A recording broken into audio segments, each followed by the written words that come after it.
para Sang Arjuna esmunyo kang kamanungsan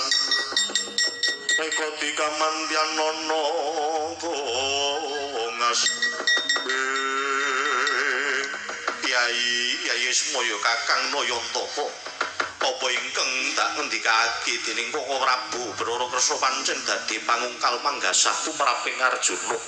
bebono ingkang kudu ndak aturake sarat pepanggil rupa ingkang angel dilari kang awit sekar pethak tunjung biru nadyan angel sarta rungsit dalan ing kudu ndak lakoni ing tak tuju ing kudu tak lakoni nggone permadi ngupaya wujuding sekar pethak tunjung biru bakal kekilapan Kakang nalika aku nampa atur sembur pangandikamu kandhamu biyen ing tansah ndak eling-eling supaya mbendungake kamurkan mlena pangestine muga minangka utusaning adilna pidharmaning satriya ngisas angkara murka ning jagat Kakang Nayantaka uga nate ngendika yen to dadi satriya mono